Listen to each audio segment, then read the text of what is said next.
9 o'clock. We need to start with some breaking news as we are following a major crash right now along our interstate, and Majestic Storm now in the Live Impact studio. There's a live picture from our Mason Foster, who is on the scene. This is near Concord along I-85. You can see that tractor trailer is on its side and crews are out on scene.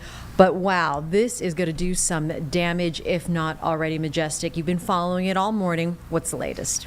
It's not good, that's for sure. I mean, we've been following this for over an hour now. So this is on I-85 southbound lanes. If you typically make your morning commute in from, say, Kannapolis or Concord and you're heading towards Charlotte, it's completely shut down right now. This is parts of I-85. Now, we have had some confirmation from Highway Patrol that there are no fatalities known at this time. Injuries are also unknown, and we don't even know why specifically this happened. We just know that the major impacts are there. So again, I-85, this is mile marker 53 to 54 where we have the biggest impacts. I'm going to see if I can switch it over to a couple of my other cameras, because that's showing us again the actual crash there. But once we switch it to this camera, this is still I-85, mile marker 55. This is the backup. I mean, this is a parking lot cars can't even move Oh. right now. So if you're watching this and you know somebody who typically takes I-85 heading southbound towards Charlotte, tell them to watch the stream, because we've been watching this, we've been on this all morning long. So again, this is the crash that we're following. Our photographer has been there for a while now, but really it's the impacts that we're focusing on. We're glad that there's no fatalities that we know of at this point, but the impacts are going to be ongoing. They don't have an estimated time as to when it's actually going to reopen, how much longer it's going to take, but that tractor trailer completely on its side, blocking all of the lanes at this point. So let me see if I can switch it over to some of my traffic graphics, so kind of putting it into perspective just a bit more. We really haven't had any big accidents so far this morning other than this, and this is a massive one. So again, really between exits 55 and 54, I-85 heading southbound. This specifically is where it's at. We're seeing those delays just build and build, especially if you're heading towards the George Lowes Parkway. That's exactly where it is. We were trying to figure out the best alternate route to tell people to take, but honestly, it's kind of one of those situations where you're better off to just put it in your phone and try to get that GPS to where you need to be, because it is chaos up there. I mean, we have no idea how much longer those cars are going to have to be sitting there on I-85. No idea how much longer these cars, even right there as they were heading from the ramp onto I-85, and now they're at a standstill. So just trying to get those updates. But of course, the most important thing is making sure everyone is safe and trying to clear that big, huge tractor trailer out of the middle of the I-85 interstate right there. Can you, did you learn what caused it and if it's loaded with any sort That's what I of? was wondering, if it's hauling anything. Yeah, empty. We don't have any All right, no information on that. that. Looking at it though, it doesn't look like anything, at least from the shots that we've seen, doesn't look like anything Spilled, like Yeah. yes. So we don't that know what is it's hauling. right. Don't know, and how much fuel was spilled, because there's going to be some kind of Sure. substance, oil, fuel. They'll need to sand that down at some point. Which I think you could see, like they've already started. Yeah, like, up there at next least trying to that get little yellow into tarpy thing. position. What time did this start? Over an hour ago, about an Okay. hour and a half Ugh. ago. Yeah, so it's just the beginning stages. Yeah, I'm of trying this to look and see. big mess. We were kind of curious if, if there was a slick spot, if there was an icy spot, Mm-hmm. because that's what we've been trying to tell people is, even though most of the roads are okay, there could still be some slick and icy spots. But again, we're not certain at this time if that's what actually caused this serious crash. Yeah, huge mess. And like you said, no easy way around it. Can we see the backup again? Let's see, the yeah. map, just because it does have that ripple effect onto other of our other interstates spilling onto the merge, right? 485, 85. Let me see if I can go back any further. Let's see how far back this camera will You mean like go. just the big map? The big map. The with all the backups. The traffic, Oh, the with traffic the green map. and the, The red. traffic and map. the Yeah, traffic yeah. map. That's it.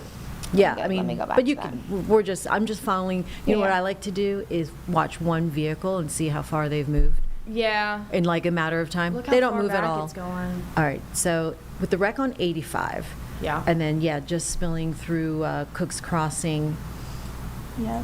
So Yeah. here it is.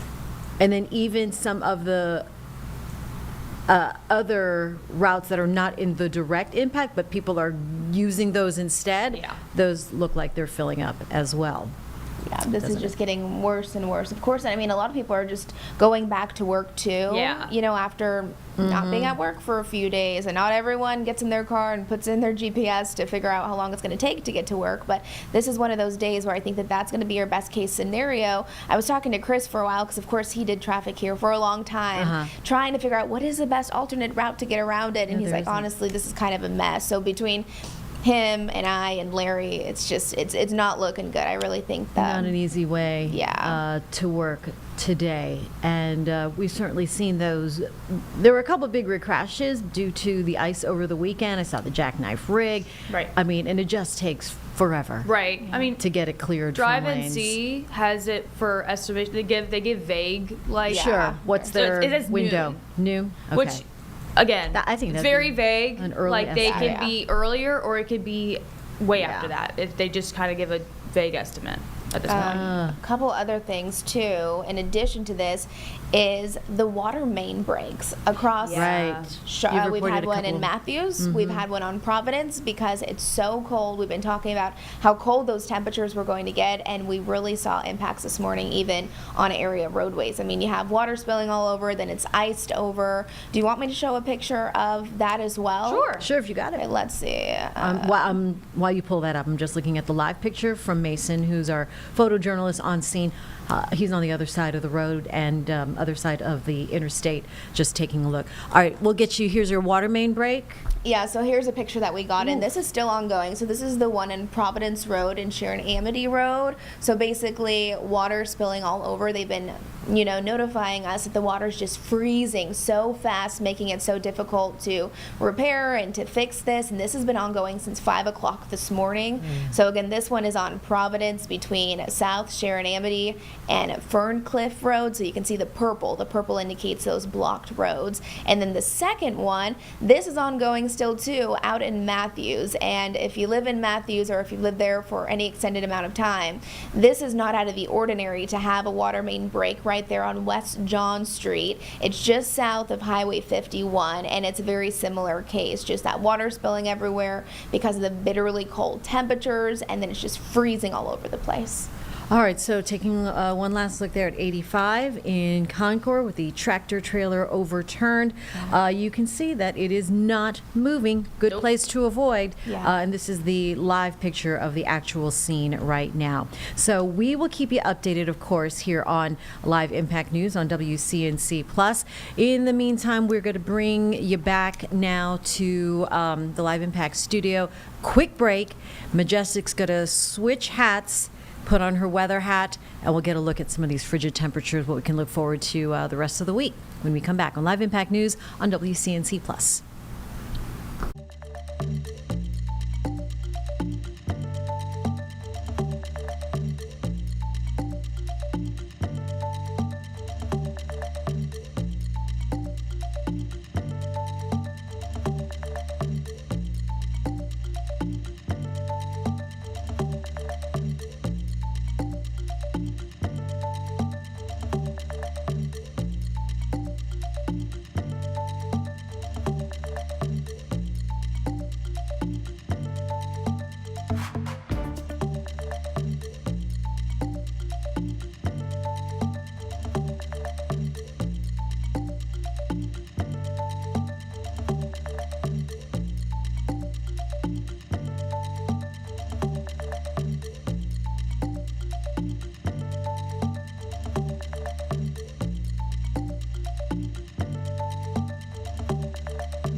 Time right now is 9:10 here on Live Impact News on WCNC Plus. So for 3 days now, we have been with you every step of the way, working nonstop since the weekend, bringing you the latest information that you need to know to stay prepared and stay weather impact alert.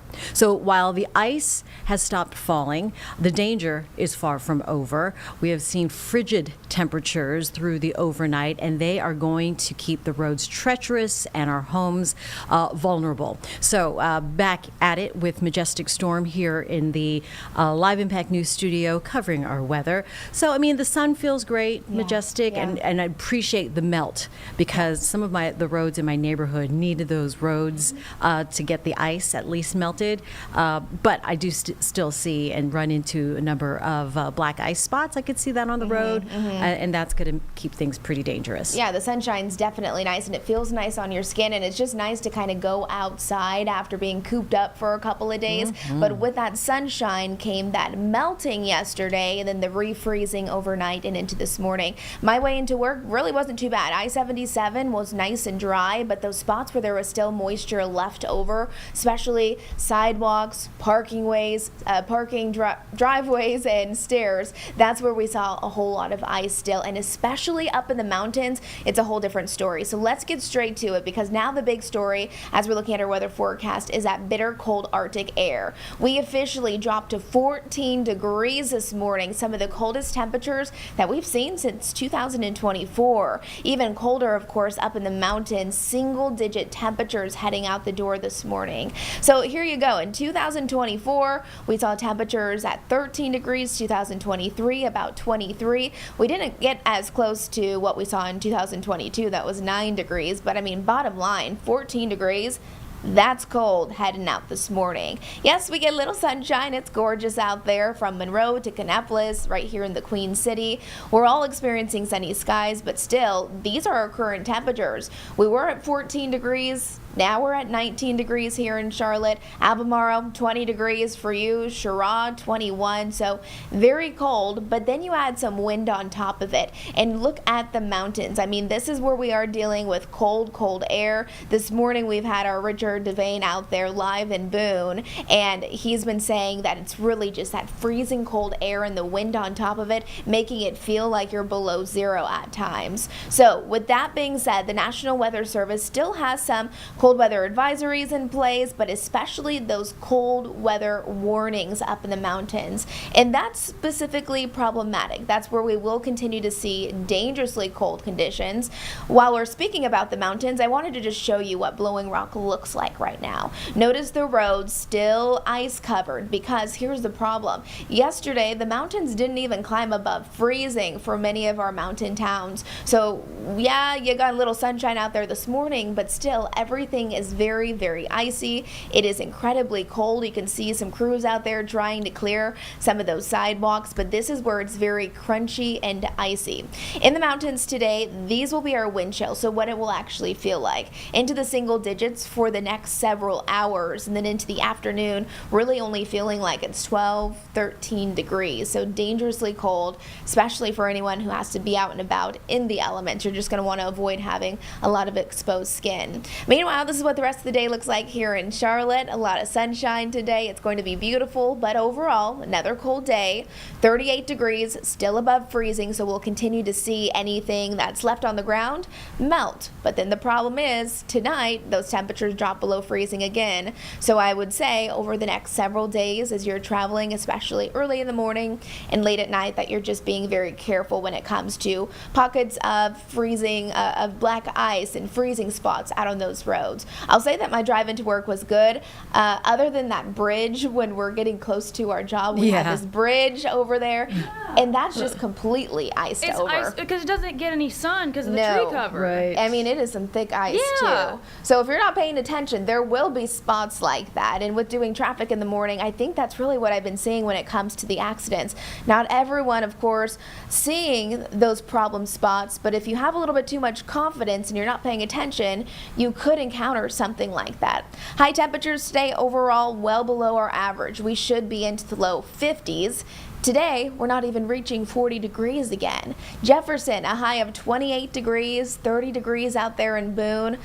A little warmer tomorrow, though, mid 40 degree temperature. So looking forward to warmer, quote unquote, warmer weather over the next few days. But then we're starting to focus on what's next, okay? So dangerously cold conditions, and we're watching for pockets of black ice, slick and icy conditions. That's what we're focusing on. Then we're going to start preparing you for this upcoming weekend. because it seems like we have another weekend winter system heading our Say it ain't way. so. So Saturday, right now, we're not talking about rain chances. We're just talking about precipitation chances and likely wintry conditions. So let's talk about the trends, because the trends really are what we're focusing on right now. We're honing into the forecast and learning more as we're getting closer. But right now, we know we will have ample cold air. That cold air is in place, it's been in place, and unfortunately it's not going anywhere anytime soon. As far as the moisture goes, we'll say that it's about a medium level. We don't have a ton of it, but we're not desperate for it. We'll have that moisture that we need, and we have the cold air that you need. Those are the two things that you need for another winter storm here in the south, and oftentimes we don't get it at the same time, but this setup seems like we could. And what kind of precipitation are we talking about? Well, we're talking about snowfall. So here we go. Notice this storm moving in from the Gulf, and then it starts to spin in right along the Carolinas. This is 11 o'clock on Saturday, and that blue, remember, that is snow, and at this point, we're still following where this low is specifically going to set up.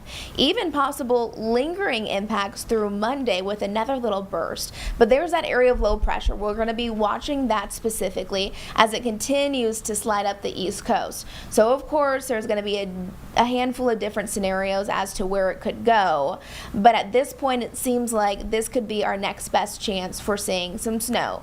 Plenty of air, we have that. That's that bitter cold Arctic air that we're all feeling, and then that low, if it tracks more west, you can see kind of that purple line right there, wintry impacts, okay? If it tracks more east, then really we're not seeing those impacts for us across the Carolinas. But as of now, we're just really looking at the trends, giving you kind of a heads up that that could be our next best chance for that. Right now, here we want to show you our Jerry Hunt Super Center 7-day forecast. WCNC weather impact alert this morning because of the cold air. I mean, temperatures are in the teens. It's going to be sunny this afternoon, but again, only 39 degrees for our high. Then by tomorrow, not seeing any huge issues other than we'll watch for those slick and icy spots early in the morning, but especially out in the mountains. I mean, truly, when we're talking about dangerous, widespread driving conditions, it's in the mountains. It's not specifically here in the Charlotte metro area. Friday to Saturday, watching to see how much moisture we'll have. We have 40% for Saturday when it comes to snow. We'll have to see if we adjust it more higher or lower, but we're also pretty confident that this next system is going to bring much cooler temperatures. So 43 on Friday, 28 on Saturday. Stay close to our weather team. We're going to keep you up to date with it all. All right. Thank you, Majestic. We're going to take advantage of that sunshine when we can. Yes. All right. Appreciate you. And we'll be right back on Live Impact News on WCNC Plus.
At 9:21 here on Live Impact News on WCNC Plus. Tax season is officially underway, and this year taxpayers were facing more changes to the tax code than we've seen in a decade. So here to help us navigate some of these changes is Lisa Green-Lewis. She's a certified public accountant and tax expert with Intuit TurboTax. Lisa, thanks for joining us this morning. Thank you for having me. So let's talk about this year. We're hearing it's one of the biggest years for these tax code changes. What are some of the major tax reforms you're talking about? Yes, so we're seeing changes that impact everyone from parents to if you're 65 and over. Our recent survey revealed that 2 in 5 Americans know very little about the new tax laws. And so some of those tax provisions that they need to know about, if you're a parent, the child tax credit, that increased to $2,200 from $2,000. For homeowners, the state and local and property tax, known as the SALT cap, that increased to $40,000. If you earn qualified tips, so if you're a beautician, a rideshare driver, you can deduct tips up to $25,000. If you're in a profession that earns overtime, so firefighters, police officers, they can deduct up to $12,500. And then if you're 65 plus, there's a new deduction that's $6,000, and that's in addition to the standard deduction. And then also if you bought a new car for personal use, there's a deduction for auto loan interest, and that's up to $10,000. Okay, those are really huge changes that can definitely make a difference. You're a strong advocate for filing early. Why does timing matter so much? And I certainly understand filing early if I'm going to get a refund, or I think we're going to get a refund. But yeah, why do you advocate for filing early? Yeah, so the majority of people do get a refund. Last tax season, the majority of people received a refund over $3,000. And for many, that's the biggest paycheck they get all year. And also this year, what we're seeing is filers are going to see a $1,000 increase in their refund or lower balance due. So I would just get them done, get closer to your refund, and get it off your plate. Yeah, I mean, gosh, procrastinating and having that over your head for so long is just, that's a weight in itself. What are some of the mistakes you see year after year? They have to do with procrastination or not filing at all. So people who procrastinate, they rush at the last minute, and they tend to leave important documents out. So documents that report your income, like W-2s or 1099s, also receipts for valuable deductions. They might leave those out, and that could save you money. Then also the IRS reports that people gather incorrect Social Security numbers for their kids. So those kids are worth valuable deductions and credits, but you need the accurate Social Security number in order to claim those deductions and credits. For instance, the earned income tax credit, that is up to $8,046 for a family with 3 kids. So it's really important to have those accurate numbers. And then there's some people that don't file at all if they make under the income threshold. So for this tax year that we're filing for, the income threshold is $15,750 if you're single, $31,500 married filing jointly. But if you make under that and had federal taxes taken out, you should file so you can get that back. All right. How is AI changing the tax preparation process? So we have redefined tax filing by integrating AI with our human expertise, and our human experts are in every step of the process, whether it's reviewing the AI answers or they use it to eliminate manual work when they're helping people do their taxes. And then also, we've innovated to provide done-for-you experiences, so we can automatically import and ingest data for up to 90% of tax forms. So it's just eliminating work, and that's just one example of how we've innovated. And would that in effect, be a savings on the actual tax preparation fee? It's a savings on time with Okay. the AI integration, but we do have free options as well. Okay, very good. So if people want to know more on how they can be efficiently saving money and time, what should they do? They can go to turbotax.com and they can check out our free options to do their get their taxes done, and then also our tax experts that can do their taxes for them. All right, Lisa Green Lewis, appreciate the time and information. That's really going to make a huge impact for tax filers this year. Thank you for having me. Absolutely, pleasure. And we'll be right back on Live Impact News on WCNC Plus.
Welcome back to Live Impact News on WCNC Plus. Happening right now out of Washington, D.C.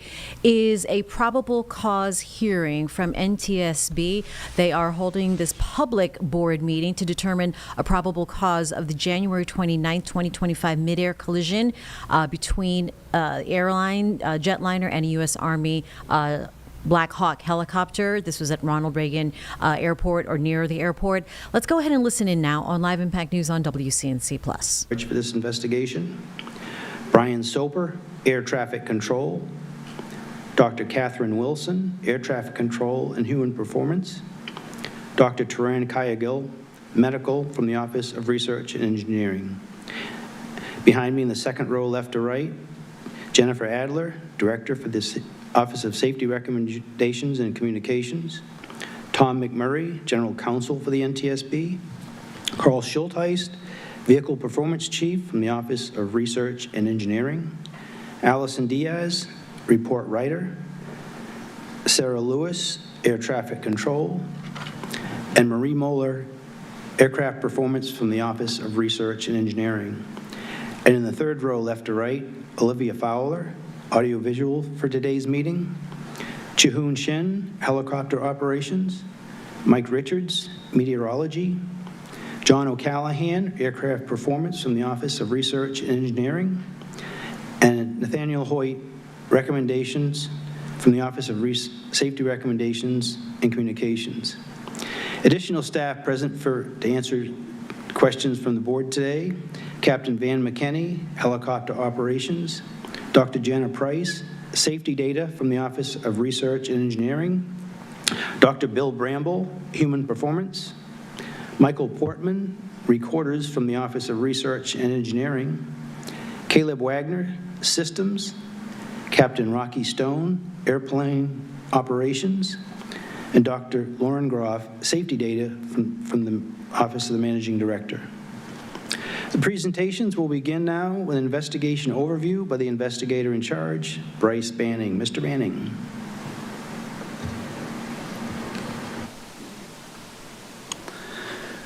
Good morning, Chairwoman Hamady, Member Graham, and Member Inman. My presentation will begin with an animation covering history of flight, helicopter routes, and an overview of the air traffic control communications shortly before the accident. Then I will discuss the visibility study and play a second animation which will depict simulated views from the cockpits of each of the accident aircraft. I will also cover the wreckage examination, exclusionary findings, safety issues, and previously issued safety recommendations. Air traffic control audio is included in these animations. Cockpit voice recorder audio from both airplane and helicopter are not included in these animations, but their transcript will be shown. We realize that some attendees and remote viewers may find these animations difficult to view and hear. We will pause before starting the animations to allow those currently in the boardroom to leave for the duration of the animation or turn away from your screens if viewing remotely. We will inform you when the animations are finished playing. We will begin the first animation now and will pause for those who would like to leave the room or turn away from their screens. The animation will play for approximately 12 minutes. We will be dimming the lights in the boardroom so that people can see the animation better.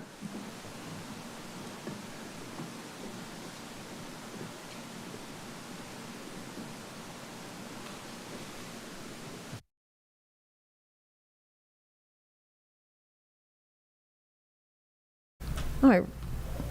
We're going to hang with this just for a moment. It looks like their audio is just a bit off. Okay, we're back to good. Sikorsky UH-60 Lima helicopter operated by the United States Army and a PSA Airlines CRJ-700 collided in flight approximately 1/2 mile southeast of Ronald Reagan Washington National Airport, or DCA. The 2 pilots, 2 flight attendants, and 60 passengers on board the airplane, and all 3 crew members on board the helicopter were fatally injured. The military helicopter flight originated from Davison Army Airfield, Fort Belvoir, Virginia. The flight was an annual evaluation for the pilot with the use of night vision goggles.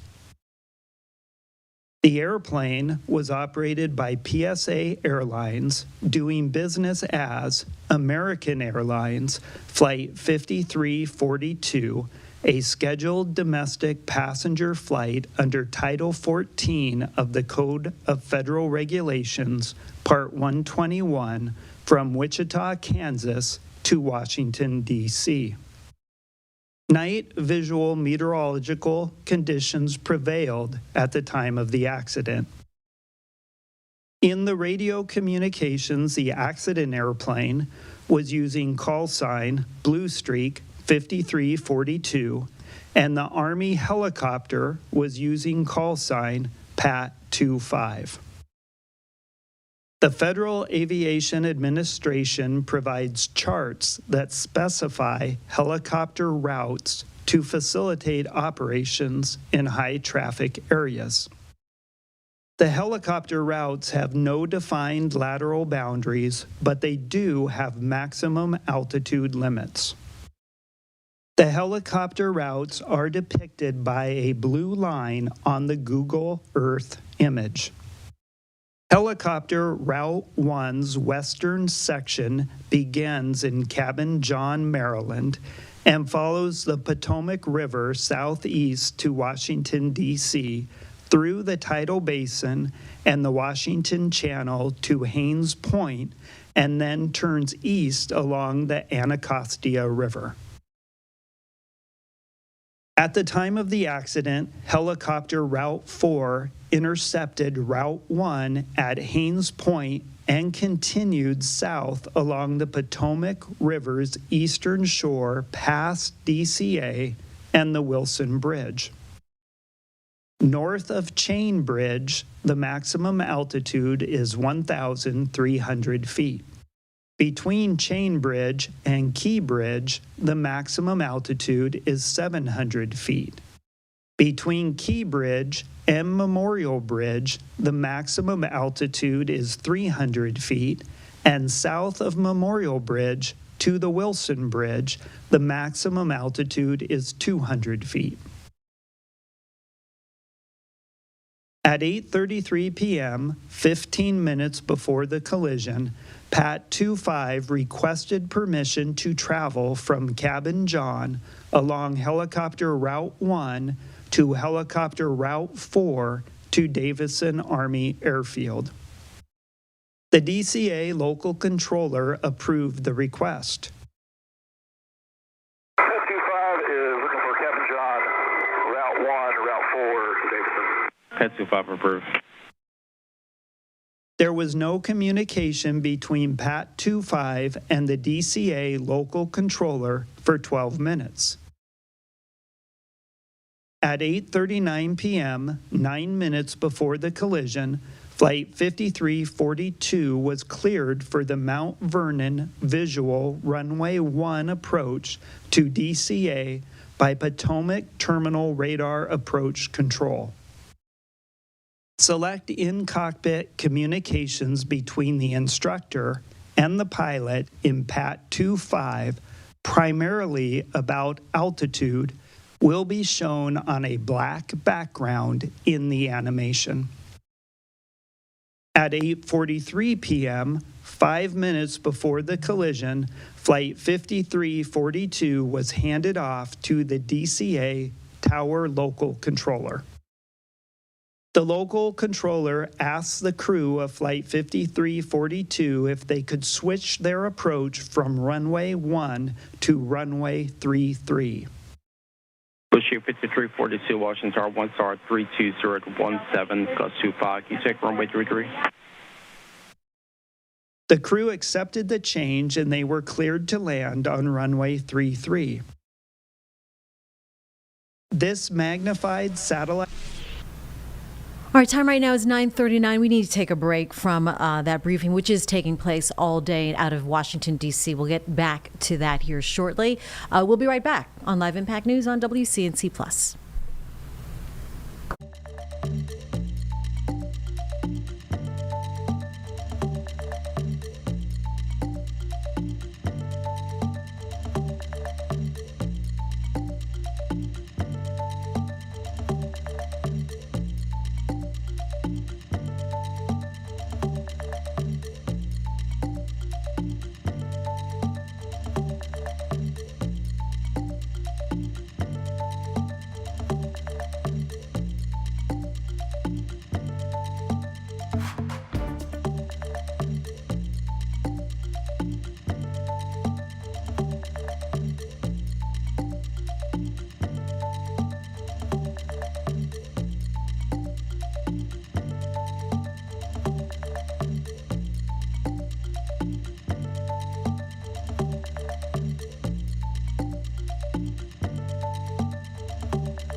At 9:41, you're watching Live Impact News on WCNC Plus. I'm Jane Monreal. We want to talk about teachers and talk about the quality of the teachers that we're getting, because new research is revealing a troubling gap in support for teachers when they start their families, possibly contributing to teacher shortage and turnover at a time when schools can least afford it.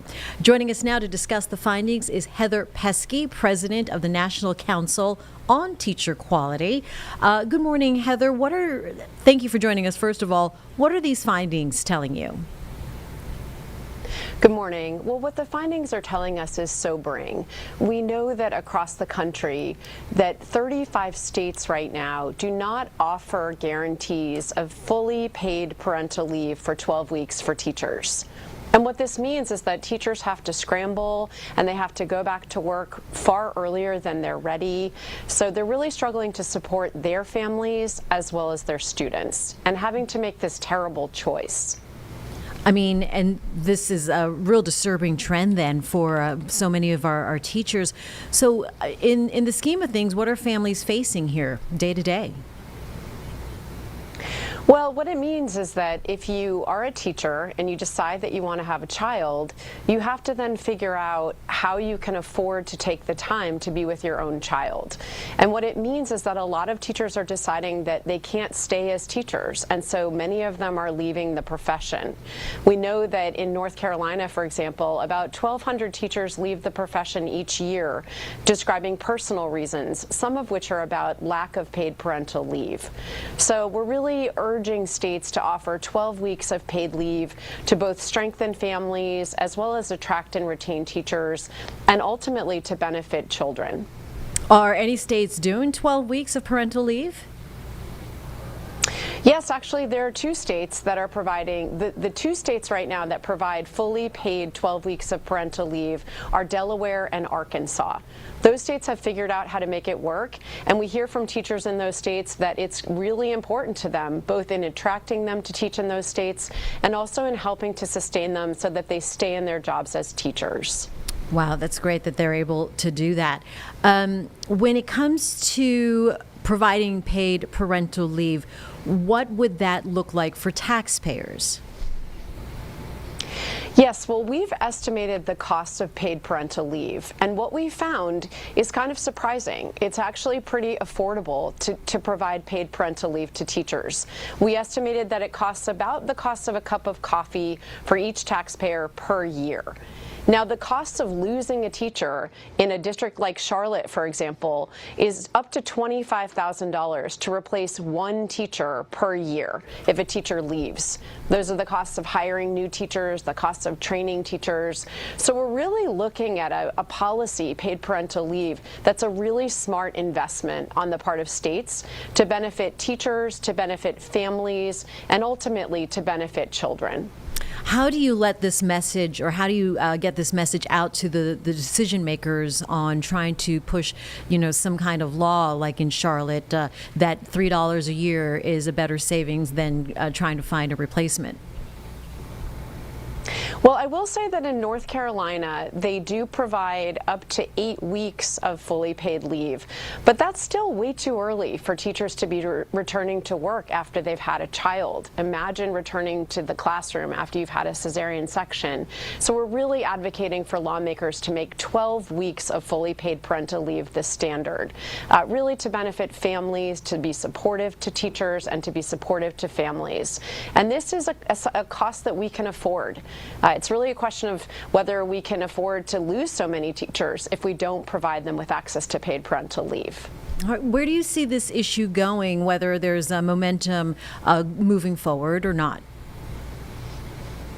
Well, 80% of people in a national survey, 80% of people said that they supported paid parental leave. And so we see this as an issue that's really a good opportunity to take advantage of a policy that benefits everyone, families, teachers, schools, students. So we're optimistic that more lawmakers will put this policy into place and benefit more families in the state of North Carolina and across the country as well. Heather Pesky, president of the National Council on Teacher Quality. Thanks for that insight and information. Appreciate your time this morning. Thank you for having me. And we'll be right back on Live Impact News on WCNC Plus.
At 9:48 on Live Impact News on WCNC Plus. All right, so with the new year underway, many of us are thinking about that next vacation, right?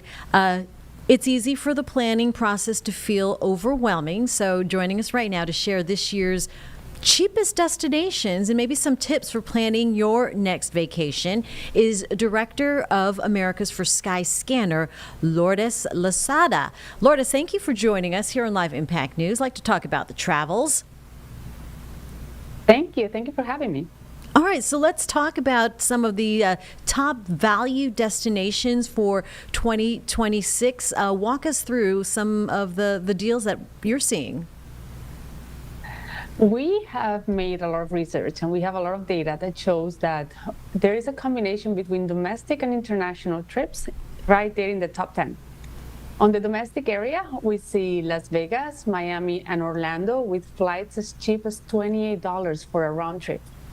When we look into the international destinations, we have the Dominican Republic with Punta Cana, Mexico City or Cancun in Mexico, and one of my favorite, personal favorites of all times, it's Milan in Italy, showing that going into Europe shouldn't be such a bad or like an attainable dream for Americans. Yes, a woman after my own heart. I love Italy as well and would love to go to Milan for the Olympics, but they said no. But anyway, what's driving some of these lower prices? Usually it's the supply and demand. So whenever there are more flights available, we would see those flights being a little bit cheaper on that. That's why Las Vegas usually ranks on the top of that list.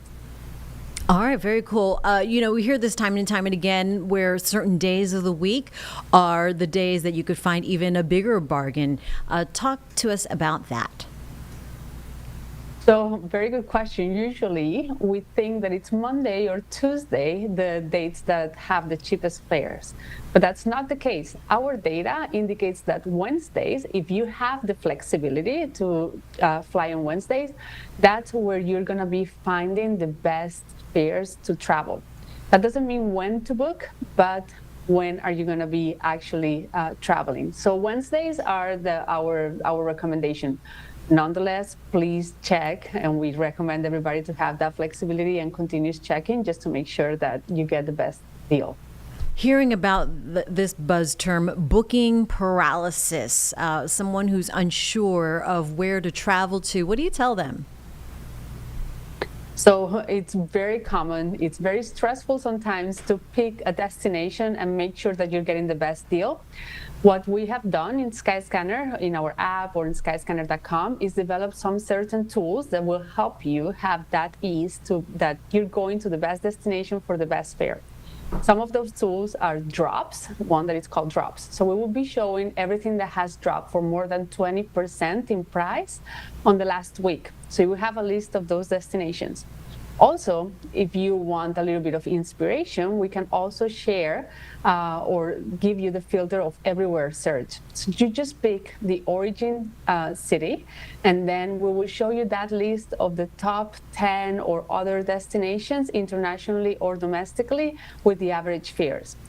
Then what we recommend is whenever you have 2 or 3 or as many destinations on time picked, we recommend you to put a price alert, so then we can send you those notifications whenever those prices go down. So that's our recommendation, to make all these a little bit easier. Let the tools do the work for you.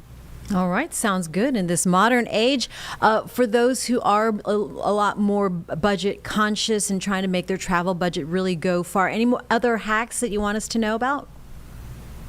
We do have also the cheapest destination planner. So pick a month, be flexible. That's our #1 recommendation.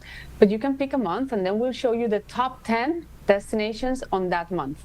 And then you just can go along with that and just play with our tool. That's the biggest recommendation that I would give, the cheapest destination planner in Skyscanner. Yeah, flexibility is key, it looks like. Anything else that you want our viewers to know this morning? Just use the tools, be familiar with our platform, and then if you want to learn more about it, you can also get into our newsletter where we can send you the travel trends report and everything, every single tip to be a little bit more easy, get those trips a little bit easier out of the way. All right, very good. Lourdes Lozada from Skyscanner, for those who have a little wanderlust. And for those who not, this is a good opportunity to stretch those travel muscles and stretch your budget a little bit further. Thanks for your time, Lourdes. Thank you. Thank you for having me. How fun. That's a good tool to play with. Moving on to now, we have the 30th anniversary of Al Roker at the Today Show. Incredible feat. And, you know, who else to talk to Mr. Roker than our own Another icon. living legend, Right. icon, Larry Sprinkle. Yeah. He's the man. They got together. When was this, Carly? It was a couple years ago. I mean, I remember this happening, and I'll be honest, I can't remember what weather event it was. Right? But they because got it's Charleston, together. so it happens for years. There's a weather event, but I mean, it's within the last 6 or 7 years this happened. Yeah, so this is fine. They got together and had a little powwow kiki sesh. Okay, let's play this for you now here on WCNC Plus. Like this, and then like this, and then like this, and then. I'm Shaggy. I mean, we could just put that on replay. Come on. Just put it on replay. Larry Sprinkle with the moves. Give the people what they want. Hey, folks, it's a major milestone for our friends at NBC. Today marks 30 years of anchor weatherman Al Roker on the Today Show. During his time there, he's earned every possible award, every single recognition there is out there, covered every single storm. And he's really credited for helping evolve what you see today when it comes to weathercasting, whether it's the graphics, it's on-the-ground reporting. A lot of it came from Mr. Roker himself, so happy anniversary to Al Roker from all of us here at WCNC. Love that. Happy anniversary. Anniversary. What a guy. He's such a really good guy. I mean, he's got a big heart, a great family man, and had over the past 30 years I've worked with him a lot. Got to know him pretty well as a friend, and he we're doing a live shot in Myrtle Beach a couple of years ago, about 3 years ago. Yes. And he asked me, what do people do here? I said, well, they like to shag. Well, he was taken aback by that. Then I had to show him. So consequently, the world's worst shagger, Larry Sprinkle, teaching Al Roker. I don't know. No. I don't know about world's worst. No. If you only knew. And then we go back in time, back to about 1996. Al and I were doing another live shot here in Charlotte, and he just grabbed me and said, "Larry, let me show you how to do this right. I am your friend." But there you can see the old logo back in the background there. Yes. Many times had a chance to work with Al over the years, but congratulations, happy 30th anniversary. By the way, he made more guest appearances on Late Night with Conan O'Brien than anyone. Really? Over 30 guest appearances. What would happen, he actually lives pretty close to the studio, the S. Albin Theater, and when a guest would cancel, "Hey Al, can you come over?" and he would show up and be the guest out there. And you think about, you think about 30 years, and you will still often see him do the Today Show and Nightly News. Without a doubt. The same day. Just last night, he was there. Yeah, it's a work ethic. It really I tell you what, he's a great role model for all of us, a great friend, and congratulations. Happy 30th anniversary on the Today Show. Absolutely. He's seen a lot of the years. By the way, he actually was succeeded Willard Scott, who was before that. He had to be around a long time. And Willard, by the way, has a lot of connections to the Carolinas. His family is all from Wilkes County, so I got to know Willard very well as well. All right. Yeah. Thank you, Larry. Happy anniversary. Larry knows so much about so many people, and he knows everybody. He is well connected, that man. He's just a cool guy to talk That's pretty much it, isn't it? All right, our Larry Spring, one legend to another. Yep. And with Ben Thompson, Yep. back in the hot Back seat. in the hot seat. All right, good to have them all back. We will keep on celebrating Al. I'm a fan of all three, really. Of course. And then they dropped Conan O'Brien's name. Yeah. Like I love Conan too. Oh, He knows everybody. good stuff. We want to bring you a breaking news update on this wreck in Concord, the big rig overturn on 85. It is the southbound side near Concord around mile marker 56. So we're looking at mile marker 55.15 there, and still barely moving. I'm looking at... It's inching, but ever so slowly. Right. So they're saying the overturned big rig, which we covered earlier, and we've got Chris Mulcahy coming in later, so maybe he can talk and pull up some Maybe he cameras can a pull little up the bit later. camera. We'll get the video as well. But started or happened right around 7:30 this morning. Hope to reopen by noon. We'll see. That's 2 hours from now. The road is closed at exit 54. That's George W. Lyles Parkway. And as you can see, with the bumper-to-bumper traffic, there's not going to be an easy way around this. Other alternatives, if I may call it that, because there's really no real parallel road for that portion of 85, they're filling up. So putting it in your GPS, you're going to still hit delays. So depending on where you need to go, just keep this in mind. South 85 in Concord. It's a mess, folks. It's like Concord, Kannapolis. Is that weird? That border, in between where it's like North Concord, but out of South Kannapolis. Yeah, it's that kind of in betweener. I'll be quite honest. I don't know exactly where the where line that border is. Yes. Okay, it's a mess. It's a mess. Parking lot. All right. We'll keep tabs on that here at 10 o'clock on Live Impact News on WCNC Plus. While we have it, we'll take the break on Live Impact News back in 2.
At 10:02 on Live Impact News on WCNC Plus. Thanks for joining us every morning here from 9 to 11, Monday to Friday, as we bring you the most recent live feeds, if you will. We are awaiting the president, by the way, who is expected to speak today, set for 10 a.m.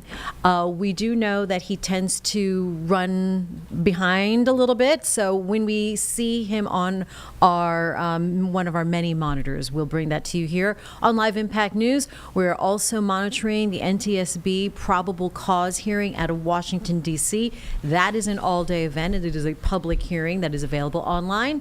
And now that we are on the other side of this ice storm, we're also looking at current conditions, your local weather headlines. For that, we go to meteorologist Chris Mulcahy, who is here in the Live Impact studio. We thank you. Oh my gosh, you and really the whole gang. We've got an amazing team of meteorologists, of course, led by Chief Meteorologist Brad Panovich. The man. Chris Mulcahy holding it down in the AM, and really, you hunkered down here at the station too. Yeah, so no, I stayed the whole time. Yep. And a little insight. So I came here on Saturday night. We're starting to get a little bit of a glaze, and then I stayed here so Saturday night and Sunday night.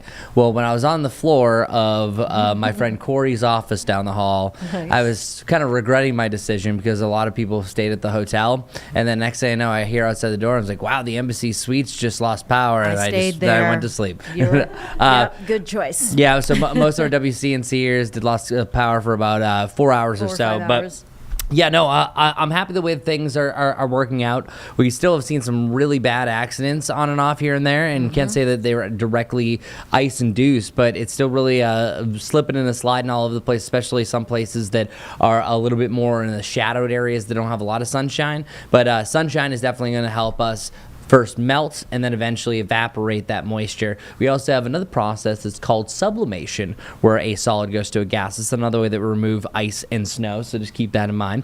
But beautiful Carolina blues, but if you look in the bottom left, I love this camera because that's Kannapolis, and you can still see some of that frozen sleet that's left over. There was a little bit more there, about 1.5 inches in some places in Cabarrus County. As far as our temperatures and our wind chills, Boone just gave up and said, and I was like, no. It's too cold. They're like, we're done. It doesn't even register.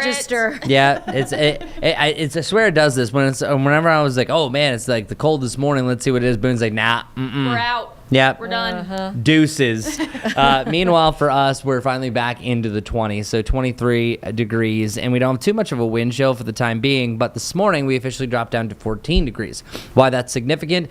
Officially, and we were saying it yesterday, the coldest temperatures since January 21st, 2024, where we hit 13 degrees. And looking at how this compares for the season in general, we dropped down to 16 degrees the middle of December, which interestingly enough was the coldest temperature we saw through all of 2025. So already 2026 is holding that colder title, and I can't wait until we can start to warm up and I don't have to be talking about the teens.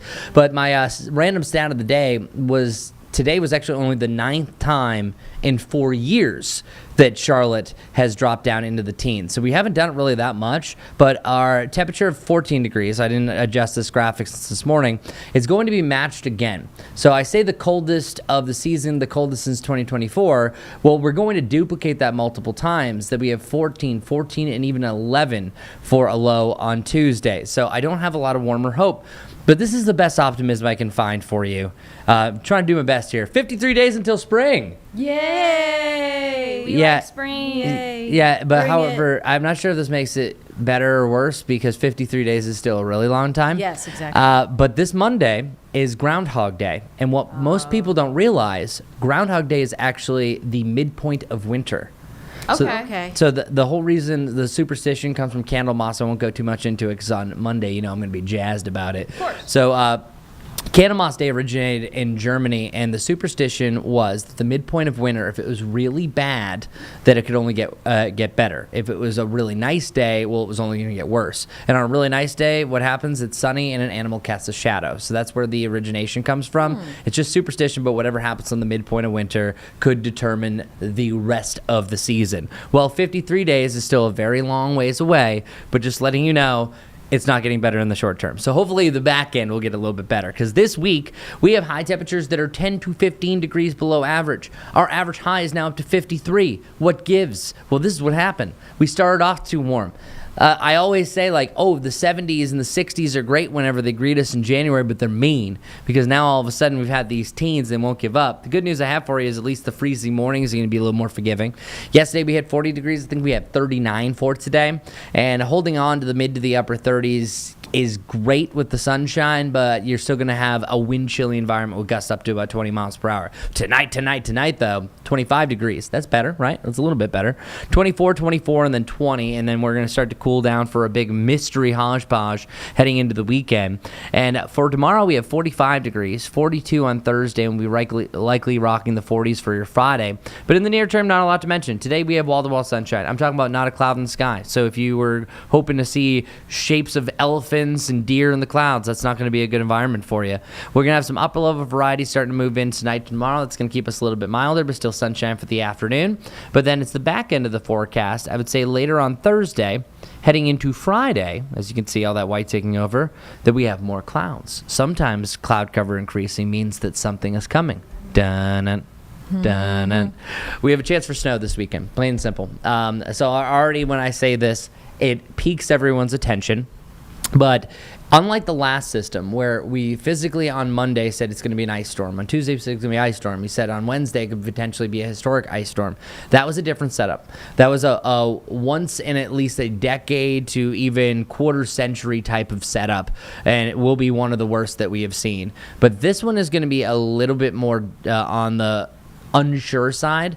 One thing that goes into factor that busts most of our winter and snow forecasts is temperature. It's too warm. That's not the case. It's super cold, but it's like just cold enough that it would be almost just right. The baby bear's porridge per se. But it's all about the track now at this point. So that I think we see snow. Like I'm actually leaning towards I'm more confident like that we powder. Yeah, powder snow, that you might be able to see snowflakes, just about how much. But I also want to back up because I'm trying to show a different photo, your photos each and every day, which, by the way, if you want to do that, you just have to text us 704-329-3600.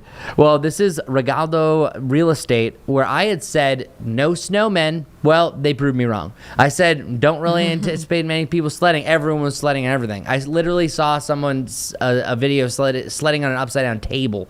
So hopefully there's some better conditions. So if you have been dying for snow and you got sleet instead, start doing your snow dance, because we have the ample cold, check. We got the moisture that I think would be appropriate for it, not too dry as we saw at times for this last system.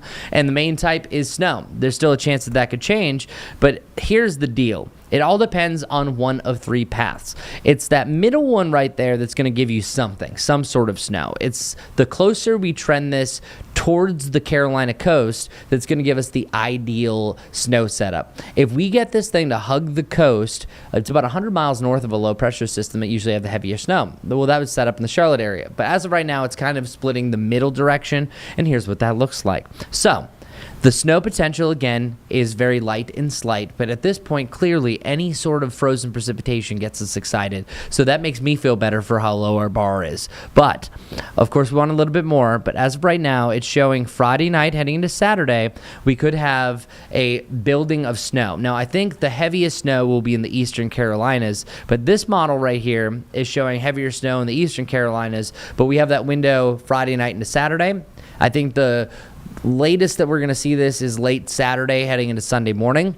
So that's why I'm keeping it up pretty much Friday night to Saturday night, that we are keeping a chance for snow. This looks like it could be more of a light snow. Of course, that could still lead to some problems, but nothing like ice storm criteria. So I want to stay optimistic that maybe we see snow, but it's a fun snow that the kids get to play in, but it still could lead to some problems. But there's still so many things that can go wrong.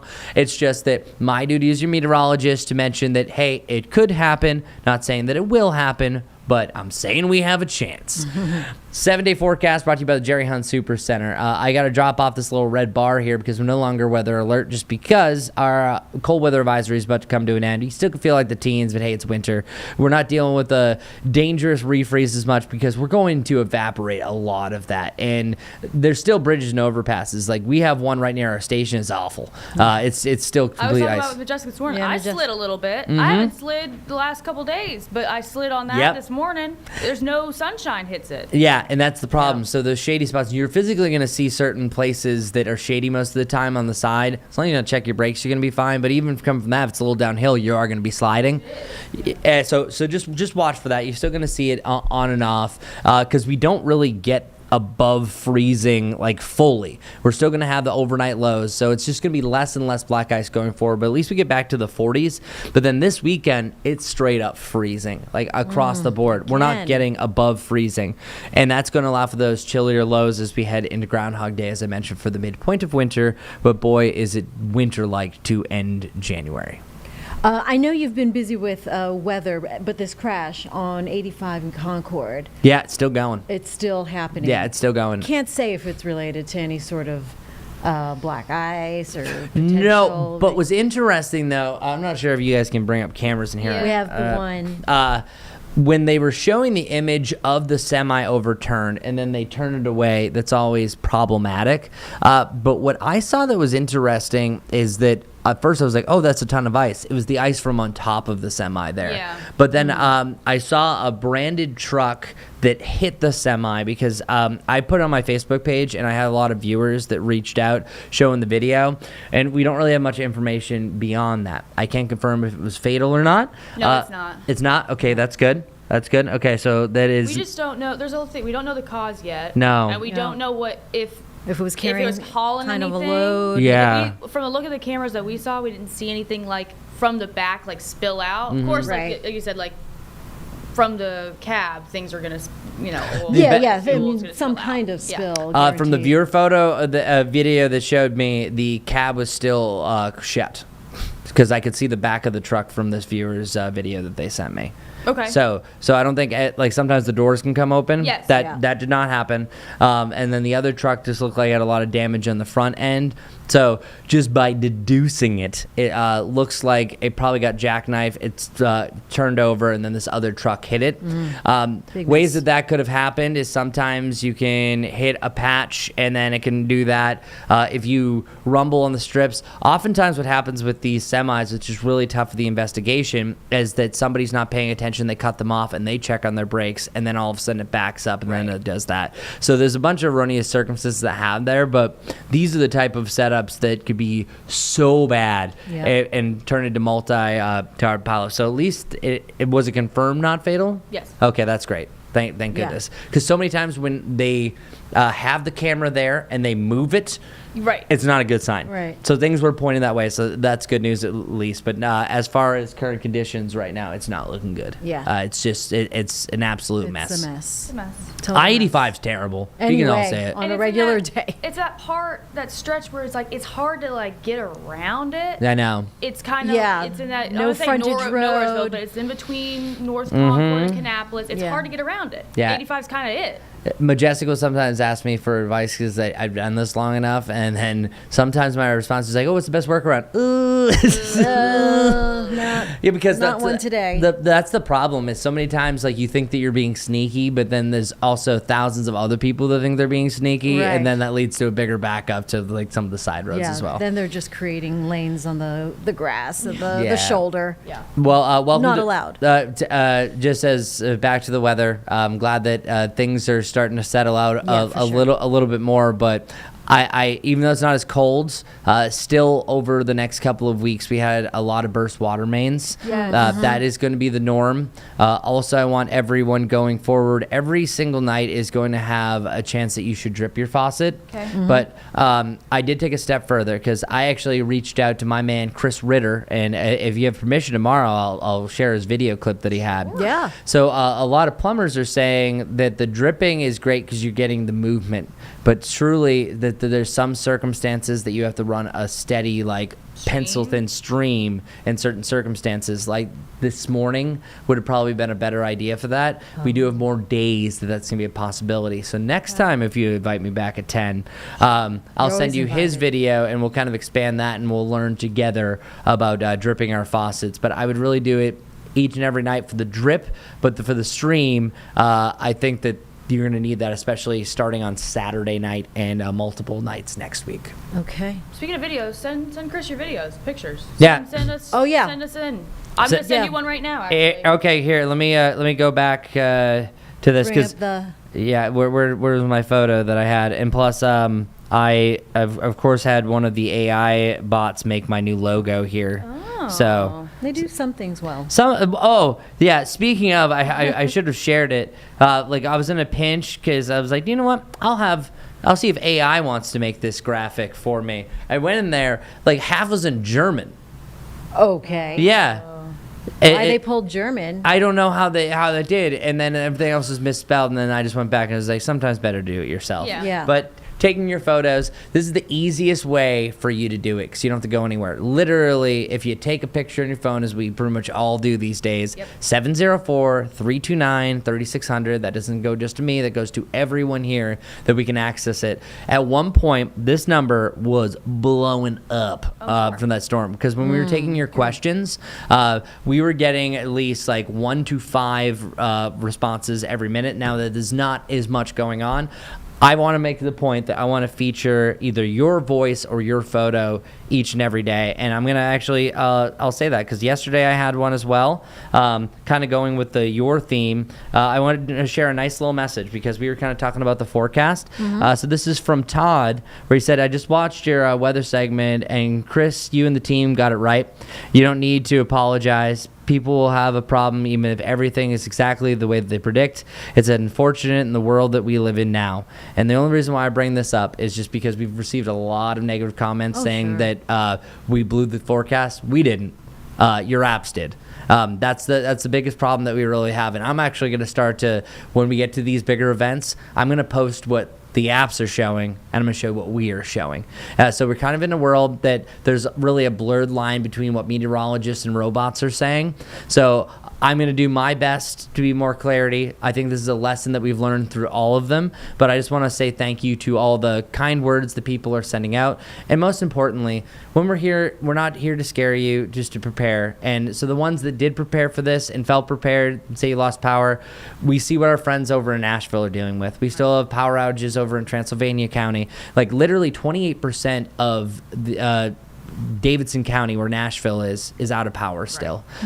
So we can thank our lucky stars. We're just, Brad Panovich said one of the most sincere, genius posts about kind of the current world we're living in social media. And I understand it's easy to write in these comments. And there's times that we ruin it. There's times that we really didn't get it right.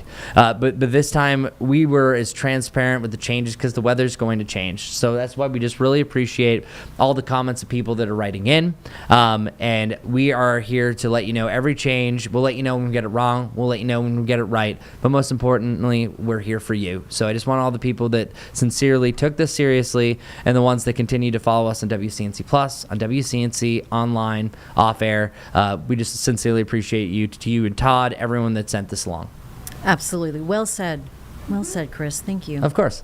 And on that note, we'll take a little break here on Live Impact News on WCNC Plus.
At 10:22 here on Live Impact News on WCNC Plus. So we'll get you out to Washington, D.C. This is an all-day trial, not a trial, pardon me. This is a hearing on the DCA crash. It is NTSB, a probable cause public hearing. We continue to listen in on Live Impact News.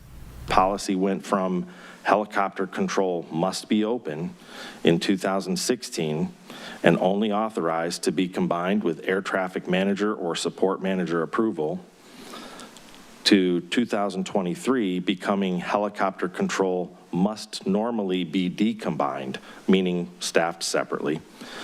Then in 2024, it became helicopter control should normally be decombined, and it authorized the positions to be combined at the supervisor or controller in charge level's discretion. The softening in this policy from helicopter control must be open to helicopter control should normally be decombined with no requirement of a corresponding log entry or rationale opened the policy up for varied interpretation. On the day of the accident, the helicopter position had been open or staffed separately for less than 1.5 hours the entire day and had been combined with local control for more than 5 hours leading up to the time of the accident. There was no requirement to log the combining of helicopter and control positions nor any position combination at DCA Tower. Staff have proposed one recommendation to the FAA in this area. We will now show an animation and will pause for those who would like to leave the room or turn away from their screens. The animation will play for approximately 3 minutes. We will be dimming the lights in the boardroom so that people can see the animation better.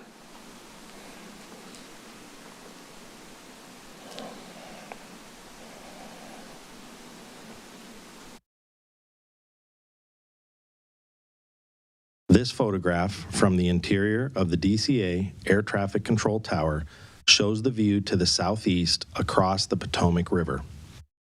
Traffic displays can be seen overhead. The traffic displays can be moved to suit the needs of the staff in the tower. This animation presents a simulated view from the tower. The point of view was based on the local controller's recollection of his position. The local controller could have changed position or orientation slightly on the night of the accident. The underlying animation was produced by the Federal Aviation Administration Target Generation Facility Simulation Branch. A dark gray structural mask generated from a three-dimensional laser scan of the tower conducted by NTSB staff is overlaid on the scene. Audio recordings of air traffic control communications are synchronized with the animation. Local controller broadcasts are shown in text at lower left. Aircraft broadcasts are shown in text at lower right.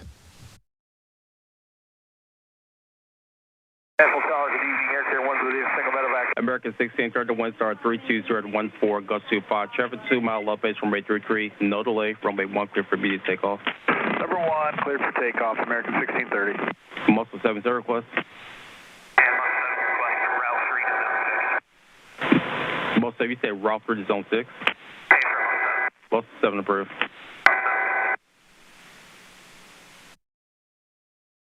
American 472, good evening, Aircare 1's within single medevac helicopter 1,000 feet, 29901 on the altimeter, requesting zone 6 for Fairfax.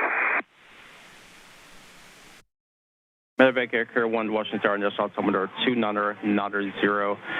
Approved to Washington class, Robert Space for Land Assured at Fairfax. 29990 for Aircare 1, copy. Pad 25, the CRJ in sight. Pad 25, pass behind the CRJ. This club has a aircraft in sight, President separation. This separation.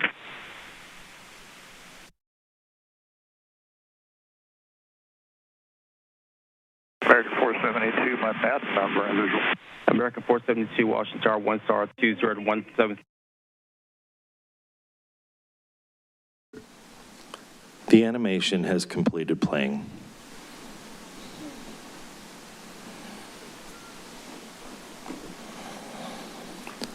There are two types of visual separation. Tower applied, where the tower controller sees the involved aircraft and issues positive control instructions to effect separation. And pilot applied, where the pilot of one aircraft sees and maintains visual contact with the other aircraft and provides their own separation by maneuvering as necessary to avoid it. Visual separation was heavily relied upon and was the primary means of separating helicopter and fixed-wing traffic in the DCA area when weather conditions permitted. To not increase controller workload, traffic congestion, and traffic complexity, controllers were motivated to and routinely authorized visual separation for helicopters transiting the DCA airspace, and helicopter crews were encouraged to request visual separation as early as possible. According to facility records, DCA Tower had a documented history of controllers lacking in the understanding of basic fundamentals in pilot-applied visual separation, as well as a history of the misapplication of pilot-applied visual separation. The local controller's initial traffic advisory provided to PAT 25, reference PSA Flight 5342, was technically compliant, but no follow-on or updated traffic advisories were provided. There was no corresponding traffic advisory provided to PSA Flight 5342 at any time. The conflict alert first activated between PAT 25 and Flight 5342 26 seconds before the collision, while they were still about 1.6 miles apart and on converging courses. Considering the proximity of both aircraft and their continually converging courses, according to the radar replay of the event, targets were such that merging target procedures should have been provided, which would have included traffic advisories to both aircraft. The local controller stated they were concerned about both the close proximity of PAT 25 to PSA Flight 5342 and their converging courses. This, coupled with the conflict alert that was active at the time, the controller should have issued a safety alert, which would have included updated traffic advisory information and an alternate course of action if feasible. Neither were done in this case. Had a safety alert been issued, it would have increased the situation awareness of both crews and alerted them of their closing proximity to one another. Additionally, a timely safety alert may have allowed action to be taken by one or both crews to avert the collision. Positive control is defined by the FAA as the separation of all air traffic within designated airspace by air traffic control. And other FAA guidance included elements of positive control as taking command of control situations and not acting in a hesitant or unsure manner, and that a controller exercising positive control observes present and considers forecasted traffic to predict task overload and takes appropriate action to prevent or lessen the situation. Positive control was not exercised at all times on the night of the accident. Had the local controller exercised appropriate positive control with timely safety alert on the evening of the accident, one or both flight crews may have been able to take action in time to avert the collision. Thank you. Dr. Wilson will now continue with her presentation. Good morning. I will discuss DCA air traffic control tower use of visual separation on the night of the accident, the concept of situation awareness, combining the local control and helicopter control positions, recognition of impending collision and expectation-driven process, the conflict. As that NTSB probable cause hearing takes place today out of Washington, D.C., a public meeting or hearing for you, we will take a break on Live Impact News on WCNC+.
At 10:34 on Live Impact News on WCNC Plus, we've been talking about this wintry weather hitting the Charlotte metro with all of that ice.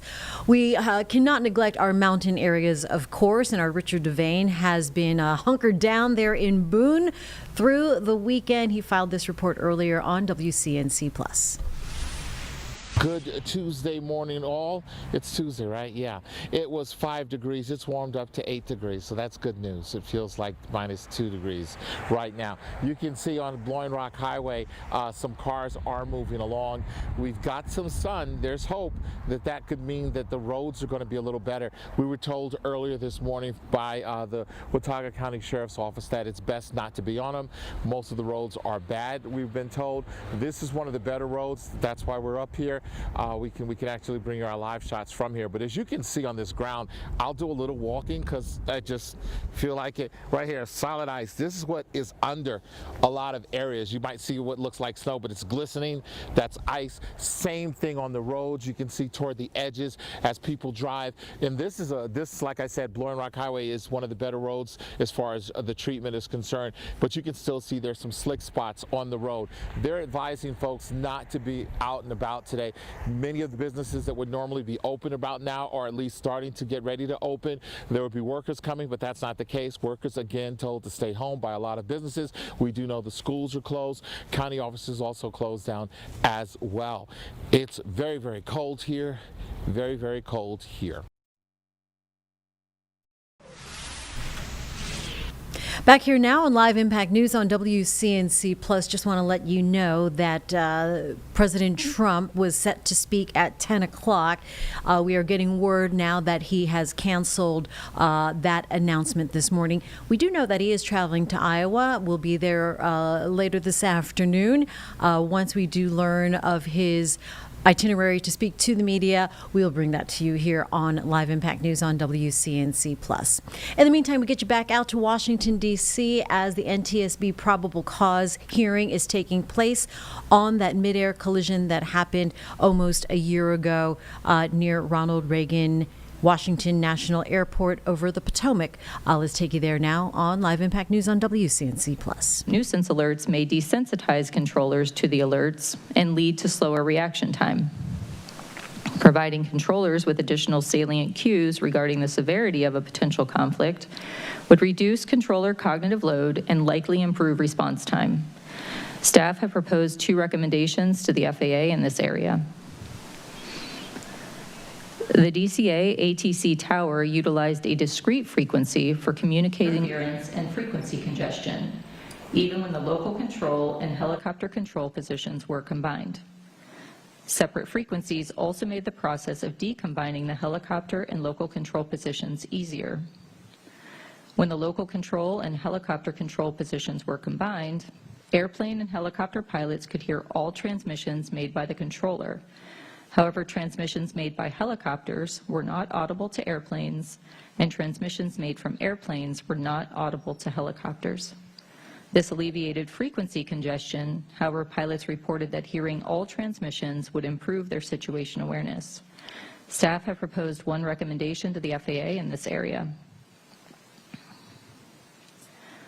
The operations supervisor had been working on a control position for over 4 hours at the time of the accident, and had been working on the operations supervisor position specifically for the 2 hours before the accident. Given his extended time on position, it is likely that the operations supervisor was experiencing reduced alertness at the time of the accident, which decreased his ability to effectively assess operational risks. The collective bargaining agreement between the National Air Traffic Controllers Association, or NATCA, and the FAA require relief opportunities for all operational staff. However, the agreement does not cover supervisory personnel, and there are no mandatory relief periods for supervisors. Staff have proposed 1 recommendation to the FAA in this area. Threat and error management originated in the human factors literature and was first applied in flight deck operations before being applied in air traffic control. Threat and error management, or TEM, is a process for identifying safety risks in the environment, analyzing those risks, and minimizing or mitigating those risks. In November 2016, the NTSB issued Safety Recommendation A-16-51, asking the FAA to provide initial and recurrent training for air traffic controllers on controller judgment, vigilance, and/or safety awareness, with specific reference to 2 mid-air collisions that occurred in 2015. In July 2017, the FAA responded that instruction on threat and error management was being delivered to controllers as part of 2017 instructor-led recurrent training and would be required training for future controllers. A review of training records for controllers involved in the accident did not indicate that they received TEM training in 2017, nor were controllers familiar with the term threat and error management during post-accident interviews. TEM training can strengthen situation awareness, promote team communication, emphasize effective scanning habits, help in recognizing patterns and developing adverse events, and enhance decision-making under stress. TEM training would also benefit controllers performing supervisory duties who are responsible for overseeing facility operations and making operational decisions, such as when to combine or decombine control positions. Staff have proposed one recommendation to the FAA in this area. When making operational decisions, supervisors must balance safety and risk management with the operational demands of the facility. The DCA ATC Tower Standard Operating Procedures did not provide guidance or make a tool available to support supervisors in identifying risks, analyzing the impact of risks, prioritizing risks based on the likelihood and impact, or developing strategies to reduce or eliminate risks. A real-time risk assessment or decision-making tool would have likely benefited the operations supervisor in identifying and mitigating the operational risk factors that were present on the night of the accident. Staff have proposed one recommendation to the FAA in this area. Thank you. Dr. Kayagil will now continue with his presentation. Good morning. I will discuss post-accident drug and alcohol testing requirements for FAA-employed air traffic controllers. I also will discuss the post-accident drug and alcohol testing of the local controller, assistant local controller, and operations supervisor involved in this accident. FAA-employed air traffic controllers are subject to federal workplace drug and alcohol testing requirements for Department of Transportation employees. These requirements are established by DOT order and are distinct from the drug and alcohol testing regulations that apply to DOT-regulated employers, such as airlines.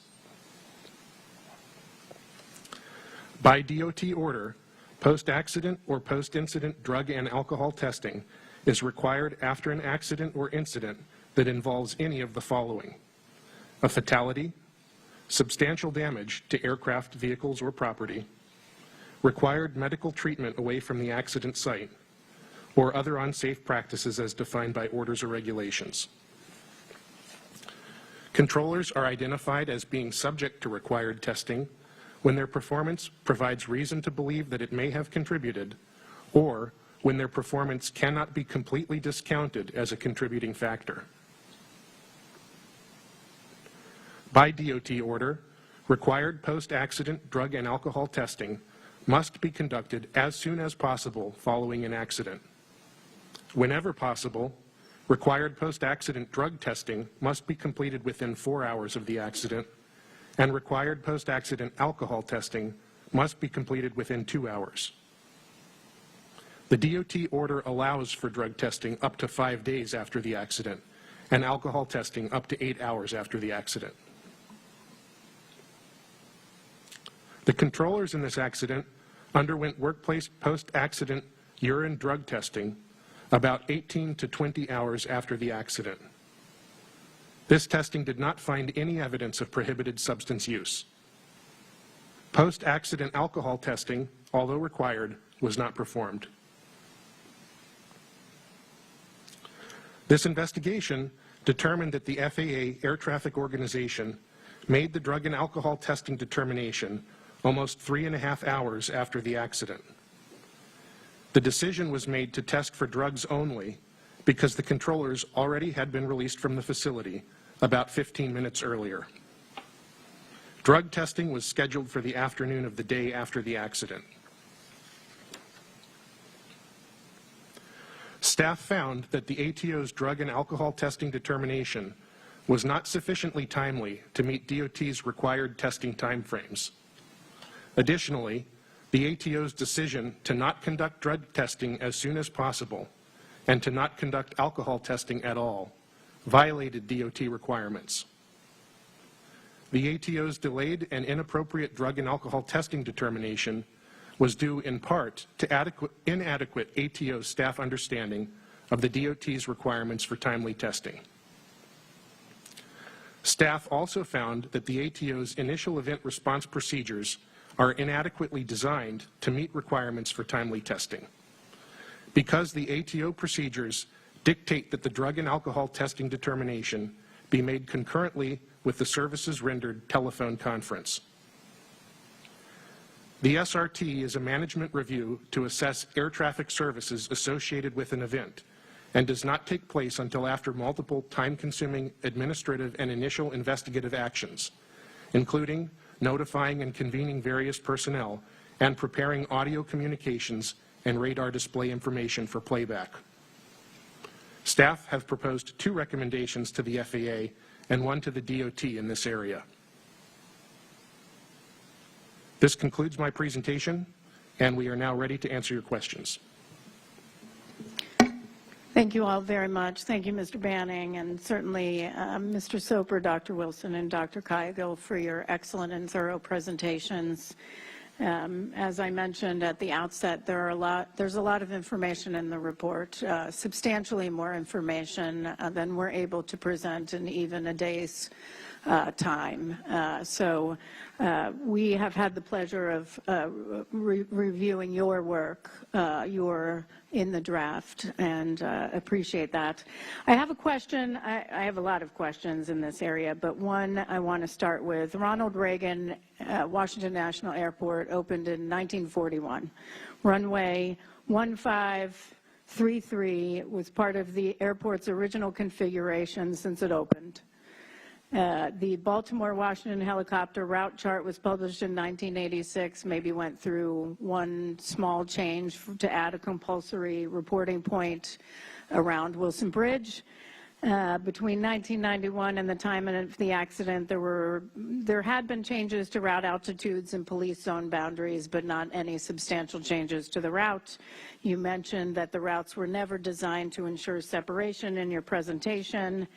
Yet we know over time concerns were raised repeatedly, went unheard, squashed, however you want to put it, stuck in red tape and bureaucracy of a very large organization, somehow didn't make it up. Repeated recommendations over the years, so much so that DC Tower took it upon themselves to create a helicopter working group because they had concerns. How is it that no one, absolutely no one, in the FAA did the work to figure out there was only 75 feet, at best, 75 feet of vertical separation between a helicopter on Route 4 and an airplane landing on runway 33? How is it nobody, until we did this investigation? That's a great question. And we've asked the same question amongst staff, and that's precisely why we have recommended the assessment of these helicopter routes, not just what was there at the time, but everything that exists today for this airport. They've conducted others, but we're focused on this one right here. So we have recommended that in our recommendations. Yeah, in fact, in our findings of our urgent recommendation report, we stated existing separation distances between helicopter traffic operating on Route 4 and aircraft landing on runway 33 are insufficient and pose an intolerable risk to aviation safety by increasing the chances of a mid-air collision. I'm going to ask Mr. Banning and Mr. LeBaron, your pilots, Is there anywhere in our airspace that 75 feet of vertical separation is acceptable?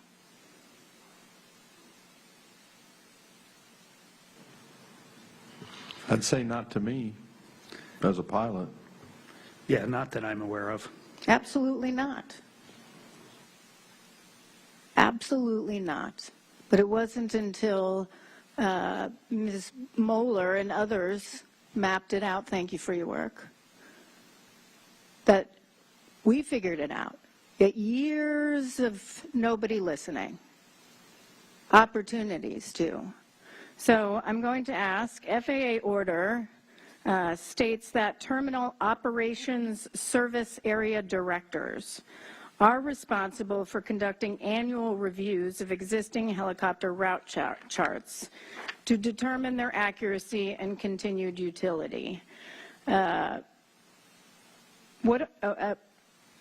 Do we have any evidence that these annual reviews were conducted? No, we do not. We asked for that information, and they were unable to provide that nor identify the individual that you just named. Right. Since then, it has been changed to the air traffic manager responsible for those, but at the time of this event, it was that individual that you named, and we have no evidence of any of it. Do we even know who the terminal, so we have no idea who the terminal operations service area director is for the Baltimore-Washington helicopter route chart. That was the requirement, and the person responsible for conducting these annual reviews at that time. That's correct. We do not know, and as of 2 days ago, the FAA responded in the same manner. They did not either. The FAA had no idea who a terminal, terminal operations service area director was. Who was responsible for conducting annual reviews, ensuring the safety of helicopters transiting the airspace around DCA. No idea who that was. Yeah. So we invited an individual to our hearing from the mapping office to our investigative hearing to discuss the route, to discuss annual reviews and discuss any sort of proposal. Turns out, we learned after the hearing, she wasn't the right person to invite. We should have invited this terminal operations service area director that nobody at FAA could figure out who that was. Was FAA a party to this hearing? Yes, they were. What is required of parties to the hearing when we come to a hearing? For example, are they part of the planning of the hearing, and would they go through the witnesses and list of witnesses with us and possibly be required to identify when we have the wrong witness? Absolutely. Their responsibility is to advise us on the correct witness for the correct subject area. Did FAA raise this with us at all, that this was not the right person to question at the time? They did not. They actually provided this person to us.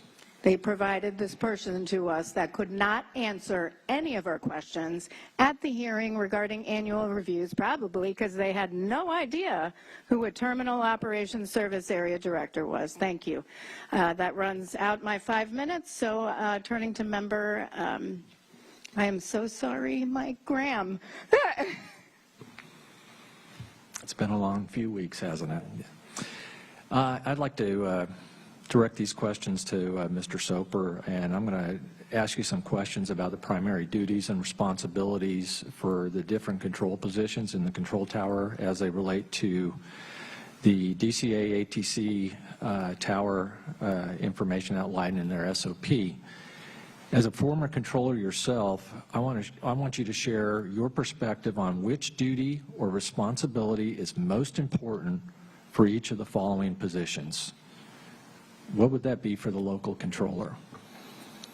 According to the DCA's SOP, Air Traffic Control Tower's SOP, the local controller must provide initial separation between successive departures and arrivals, and provide separation between arrivals and departures in those aircraft operating under their jurisdiction airspace. That's their primary duty. Yes. How about the helicopter controller? The helicopter control, according to the SOP, is to separate VFR traffic from the DCA arrivals and departures, or fixed wing traffic, issue safety alerts and traffic advisories as required, and to clear VFR aircraft on routes or into zones as depicted on the Baltimore-Washington helicopter route chart. How about the assistant local controller? They are there exactly like you might think, to alert the local controller or assist and alert the local controller of any unusual situations or developing traffic conflicts, maintain surveillance of the local traffic pattern and landing areas, and utilize visual memory aids when required to help them not miss anything, and assist the local control in monitoring aircraft in their airspace as well as on the CTRD or the control tower radar display. And how about the primary duty and responsibility for the operations supervisor? The operations supervisor provides operational supervision and directs the tower operation to ensure an efficient flow of air traffic, making necessary notifications of suspected operational errors, pilot deviations, near-mid-air collision reports, other incidents requiring notifications, combining and decombining of positions in accordance with criteria outlined in their SOP. Thank you. Can you share a brief summary of how the decision was supposed to be made according to the SOP in effect at the time of the accident to combine or decombine the local and helicopter control positions? Yes, in the SOP, it outlined that the supervisor or controller in charge at their discretion, though it stated, let me start out first with, it stated that the helicopter position must normally be decombined. So normally it should be decombined during these core hours, period. If the supervisor or CIC has a need to combine or decombine, if they were already combined, the positions there to consider, they have a list of 7 things, which I can list here for you: the weather conditions, VIP movements, special helicopter operations, training initiatives, staffing constraints, air carrier traffic volume, helicopter traffic volume within the DCA Class Bravo. So when making a decision to combine or decombine, they should be taking all of these into account. And who makes that decision to combine or decombine? At that time, it was the operations supervisor. Okay. If they were to decombine it, which they were not at the time of the accident, did they have enough personnel on the tower to do it? They did. They did. Okay. So based on the procedures and the present staffing levels in the tower, with 12 aircraft total on frequency in the 90 seconds leading up to the accident, as well as the steady stream of helicopter traffic in the airspace all evening, in your opinion, should the local and helicopter control positions have been decombined at the time of the accident? Staff looked at this very closely, and we agree that we believe they should have been decombined in accordance with their manual, however softly it may have been written, and that we focused some recommendations actually in this area because we're concerned about that combining of positions. All right. One last question. I know there's a good discussion of this in the draft report of the operations supervisor's extended time on position without a break. And And you've been watching live the NTSB probable cause hearing out of Washington, D.C. We will return here in the Live Impact studio, of course, coming up at 12:30 with our Nick Sturdivant. In the meantime, Charlotte Today is up next at 11. Have a great morning.